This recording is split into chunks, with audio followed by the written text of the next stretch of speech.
మహాగణపతిం మనసా స్మరామి మహాగణపతిం మనసా స్మరామి.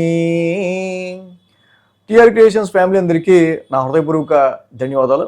సో అలాగే ఈ యొక్క వారం జూన్ నెలలోకి అడుగుపెట్టాం. 2026లో ఆల్రెడీ జూన్ మాసం హాఫ్ ఆఫ్ ద ఇయర్ అయిపోయినట్టే. జూన్ మాసంలోకి అడుగు పెడుతూ 31వ తారీఖు నుంచి మే 31 నుంచి 6వ తారీఖు వరకు కూడా ద్వాదశ రాశుల వారికి సంబంధించి ఈ వారానికి రాశి ఫలాలు ఏ విధంగా ఉండబోతున్నాయి అనేది చూద్దాం. సో దీనిలో ముఖ్యంగా మనం చెప్పుకోదగింది అందరికీ తెలిసిందే, చాలా వీడియోస్లో చెప్పుకుంటూ వచ్చిందే, జూన్ 2వ తారీఖు నుంచి ఈ వారం నుంచే గురు భగవానుడి ఉచ్చస్థితి సంచారం కర్కాటక రాశిలో హంస మహాపురుష యోగం. సో దీని గురించి అన్ని రాశులకి సపరేట్ వీడియోస్ కూడా చేసాం. సో గురుడి కర్కాటక రాశి ఉచ్చస్థితిలోకి రావటం వన్ ఆఫ్ ద మేజర్ ట్రాన్సిట్గా మనం చెప్పుకోవాలి ఈ వారం. అలాగే బుధుడు కూడా మిథున రాశి తన స్వక్షేత్రంలోకి వృషభ రాశి నుంచి రావడం జరిగింది. సో మేజర్గా ఈ రెండు గ్రహాల యొక్క ట్రాన్సిట్ మనకి జరిగింది.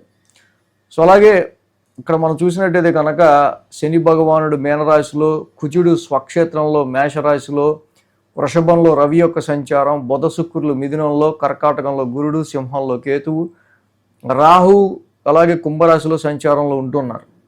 ముఖ్యంగా చంద్రుని యొక్క గమనం మనం చూస్తే వృశ్చిక ధనుర్ మీనరాశుల మీదగా చంద్రుని యొక్క గమనం కూడా ఉంది.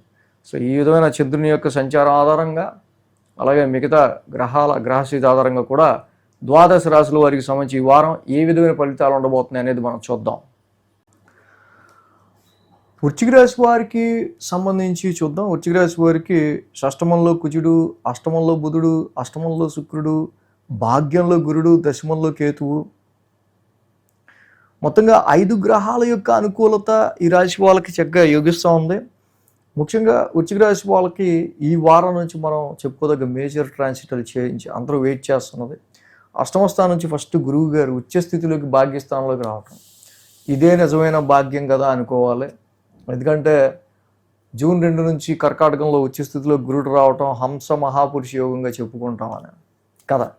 సో అలాంటి గురుడు ఇక్కడ చక్కగా ఉచ్చస్థితిలోకి వీళ్ళకి భాగ్యస్థానంలోకి రావటం, it is very good time for financial increasement, educational increasement, your IQ levels increasement, so much of fortunated situations. అదృష్టానికి సంబంధించిన విషయాల్లో మొన్నటిదాకా ఎవడన్నా ఒకటి రెఫరెన్స్ ఇవ్వచ్చు కదరా బాగుండేది అనుకున్న సందర్భాల్లో తప్పకుండా జాబ్ ఎత్తుక్కునే వాళ్ళకి ఎంతో కొంత ఆవగింజంత లక్కునైనా గురుడు ఇవ్వటం వల్ల ఆవగింజంత లక్కు చాలు మిమ్మల్ని అక్కడికైనా తీసుకెళ్ళడానికి. అలాంటి సిచ్యువేషన్స్ వృశ్చిక రాశికి ఈ వారం నుంచి ఏర్పడుతున్నాయి. అలాగే ఈ రాశికి షష్టమంలో కుజుడు చక్కగా Mars is the fighter planet ఎప్పుడైతే కుజుడు 6th హౌస్లో ఉన్నాడో, సో ఇక్కడ 6th house is fighting environment. అది సమస్యలతో కావచ్చు, వ్యక్తులతో కావచ్చు, కాంపిటేటర్స్తో కావచ్చు, ఆరోగ్యంతో హెల్త్ ఇష్యూస్తో కావచ్చు. బట్ ఏదైనా కుజుడు లాంటి ఇక్కడ ఈ గ్రహం ఉండడం వల్ల డెఫినెట్గా ఈ defeat all your problems and enemies, శత్రువుల పైన విజయం సాధిస్తారు. బుధ శుక్రులు లాంటి గ్రహాలు కూడా ఇక్కడ ఇతి చెంది ఉండటం జూన్ ఫస్ట్ వీక్ అంతా. అదే టైంలో గురువు గారు కూడా భాగ్యస్థానంలోకి రావటం, it is very good time for other sources of income, insurance claims, income tax, in laws, అత్తగారు మామగారు నుంచి వచ్చే వెల్త్, యువర్ పార్ట్నర్స్ వెల్త్, ఏదైనా సరే వాటికి సంబంధించిన విషయాల్లో వెరీ గుడ్ సిమ్టమ్ ఇక్కడ భాగ్యంలో గురుడు. అలాగే దశమంలో కేతువు కూడా ఇక్కడ ముఖ్యంగా కేంద్ర స్థానంలో కేతువు బాగా యోగిస్తారు ఇన్ జనరల్గా.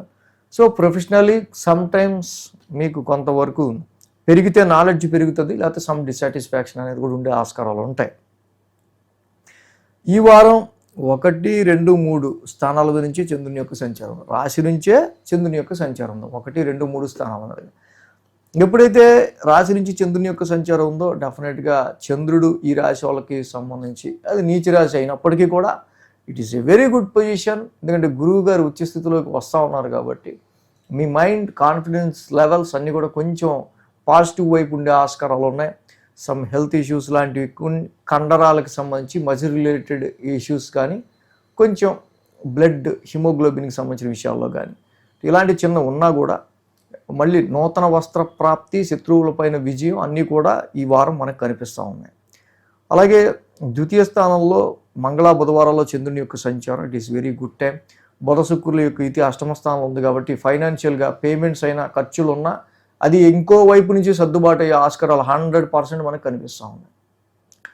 సో గురు శుక్ర శనివారాలకి మనం చూస్తే కనుక ఈ రాశి వాళ్ళకి మెయిన్గా తృతీయ స్థానంలో చంద్రుని యొక్క సంచారం. తృతీయంలో చంద్రుని యొక్క సంచారం ఉన్న ఆ రాశ్యాధిపతి శని ఇక్కడ మనం చూస్తే పంచమ స్థానంలో ఉన్నారు. మొన్నటి వరకు definitely it is a difficult period for సంతానానికి సంబంధించి, ఇన్వెస్ట్మెంట్స్కి సంబంధించి, అసలు ఏ ఎక్స్పెక్టేషన్ మనం పెట్టుకున్నా దానికి సంబంధించిన విషయాల్లో చాలా బాగా కష్టపడాల్సి రావటం, అండ్ శాలరీ ఇంక్రిమెంట్స్ హైక్స్ విషయంలో అసలు దారుణమైన పరిస్థితులు చూడటం, ఇలాంటివి డెఫినెట్లీ 50% అలాంటి సమస్యలు తగ్గిపోతాయి, 100లో 50 తగ్గిపోతాయి. సో ఈ వారం నుంచి అంత మంచి పాజిటివ్ రిజల్ట్స్ ఈ రాశి వాళ్ళు చూడబోతున్నారు. సో మేజర్గా ఇక్కడ మనకు చూస్తే పెద్ద అననుకూలతలు ట్రాన్సిట్లో పెద్ద ఇది మనకి ఎక్కువ నెగిటివ్ ఎఫెక్ట్స్ ఏం కనిపించట్లా. సప్తమ రవి దోషం ఒకటి కనిపిస్తుంది కాబట్టి డెఫినెట్గా రవికి మాత్రం ఫోర్స్ఫుల్గా ఈ పోలీస్ డిపార్ట్మెంట్లో ఉండే వాళ్ళకి, కొంచెం అడ్మినిస్ట్రేటివ్ జాబ్స్ చేసే వాళ్ళకి బాస్ ప్రెజర్స్ ఎక్కువ ఉండే ఆస్కారాలు మనకి ఇక్కడ కనిపిస్తూ ఉన్నాయి. సో ఈ టైంలో ఈ రాశి వాళ్ళకి సంబంధించి మనం డెఫినెట్గా జపాకుసుమ సంకాసం, ఆదిత్య హృదయ పారాయణం చేసుకోవడం చాలా మంచి రిజల్ట్స్ని ఇస్తుంది. సో మేజర్గా రవికి మాత్రమే చేస్తే చాలు ఈ వారం, పెద్దగా ఇంకా ఏ గ్రహాలకు చేయాల్సిన అవసరంలా. ఉచ్చ స్థితిలో వచ్చిన గురుడు ఆల్రెడీ శనిని అక్కడ పంచమ స్థానంలో కంట్రోల్ చేసేస్తాడు కాబట్టి ఇన్వెస్ట్మెంట్స్ విషయాల్లో కూడా చాలా విషయాల్లో చిక్కులు తొలగుతాయి మీకు. ఈ వీడియో కనుక మీకు నచ్చినట్లయితే లైక్ చేయండి, షేర్ చేయండి. మరిన్ని అప్డేట్స్ కోసం సబ్స్క్రైబ్ చేయడం మాత్రం మర్చిపోకండి.